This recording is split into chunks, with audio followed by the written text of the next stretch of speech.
How's it going, everybody? It's Dave. Welcome back to the channel. Today I'm going to be doing a different video, bringing back the My Thoughts series. I've only done one part of this, but I'm going to bring it back today. We're going to be talking about whether I believe Wolves are ready for European football or not.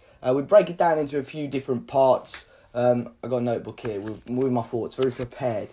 Firstly, we're going to be talking about, can this current squad, if we were to get it, can the current squad compete within a European continental competition? Can we get it this season? What are the implications, what we need to do, and whether I believe we can do it, and what Nuno would have to do if Wolves do qualify. But before we start off, make sure you're going to check out the channel partners over at OneFootball. It's the football app I use every day. Number one football app out there at the moment for your live scores, your live football news, your gossip. Easy to download, link in the description, free download, free on iOS and Android. Select Wolves when you log in for the first time as your favourite team, and you'll get all the news catered to your needs or your club, not just Wolves anyway. So, we're going to talk about this, European football for Wolves. Can this current squad that Nuno has got, the Wolves 18-19 team, can they compete in Europe as it stands? If we were to get European football, make no transfers, can I believe this squad can compete? I think it would. This current squad would remain competitive, but it wouldn't pull up any strings. So it wouldn't go on to win the competition. I believe at the moment this current squad is a good squad, but there are two tiers above that. There are very good squads and there are elite squads. And European football now has become such a funny thing that these elite squads could still enter this Europa League race, or they finish third in the group of the Champions League after a few bad results and could go into the Europa League group. So you've got the current Europa League, English team-wise, you've still got Chelsea and Arsenal in there, which I believe at the moment are still much better squads than Wolves.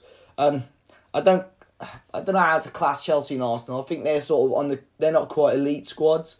I think the elite squad at the moment in the Premier League is probably Manchester City. Liverpool are getting there as well. But with Man City, you've always got the consistency through a season. Whereas Chelsea and Arsenal, they could turn up and play some of the best football you'll see in the league, but they haven't quite got the consistency there. But those sort of teams are in this Europa League. So for Wolves, I think we'd sort of be in the middle of the bracket. We're far too good for some of the, no disrespect, some of the foreign sides, your teams from, I don't know, like Russia, Latvia, all those sort of teams, obviously that enter quite early on. But then we're still not quite as good as your Napolis, your Inter Milans, your Romas, whoever are in the competition at the moment. So with this current squad, yes, I think we've got capable to beat bigger teams. And of course, it's only a one-off game sometimes in the Europa League. You never know. But yeah, as it stands, we're not quite good enough. So what did I write in my notebook? Can we get it this season? Now, for Wolves to get Europa League, there's two ways that we can still get this. We're still sat 7th in the league. Despite a defeat to Burnley yesterday, we're still sat 7th in the league.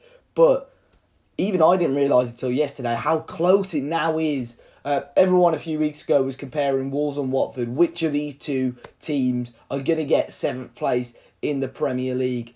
And now all of a sudden, a Wolves loss against Manchester United could drop us below the likes of Leicester and so on. Under Brendan Rodgers, all of a sudden, they've had a bit of a resurgence. They've come out, they've done what they needed to do under Brendan Rodgers. Rodgers has got a winning mentality. He's been at Celtic a number of years. He's used to winning, and that's what he's moulded that now into his Leicester squad. Leicester up there, Everton all of a sudden. I think there's something with Marco Silva. He's not really had the look at Watford and Hull. There is something there. He had such great winning records at his old clubs. He was managers in decent leagues with big clubs and did well.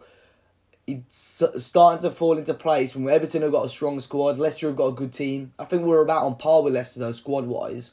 And then you got West Ham. Obviously, they lost over the weekend, but they've got some good players. They're still in the race. There's 4 or 5 teams that can now, all of a sudden, can still get 7th place. And we need to take advantage of our game in hand against Manchester United. So, obviously, the 7th place. Obviously, we can only qualify through 7th if we don't win the FA Cup. If Manchester City win it, ideally. But the other way of us getting it is if we win the FA Cup. So if we finish 7th, we're still going to have to go through 3 qualifying rounds. And that is a nightmare throughout. That sort of ruins your pre-season almost, because it's right in the middle of your pre-season. You're going to be travelling to all these foreign countries. But if we win the FA Cup, you go straight into the group stage. And that's ideal for Wolves. So the fingers crossed we can do that. Obviously, we're probably going to have to come up against Man City if we beat Watford. And finally, it's if I can think...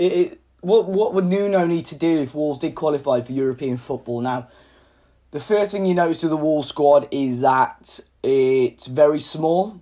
Now, different managers like to have different squad sizes and manage in different ways, so I'm not knocking that at all. That's how Nuno's ran previously, and that's how he probably will run in the future. But there's no doubt that Wolves would have to strengthen considerably and bring in new options as well. We'd need to, bulk that squad out. Even, in my opinion, still too small for Premier League football as well.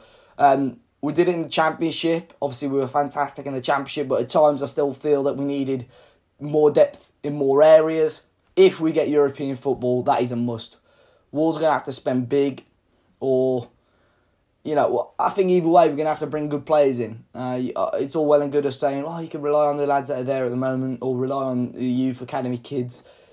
The travelling and everything is going to be brutal for Wolves. We saw it this weekend, Raul Jimenez, fair enough, he's travelled all that way, so he's rested on the bench. We can't really have Nuno doing that every week.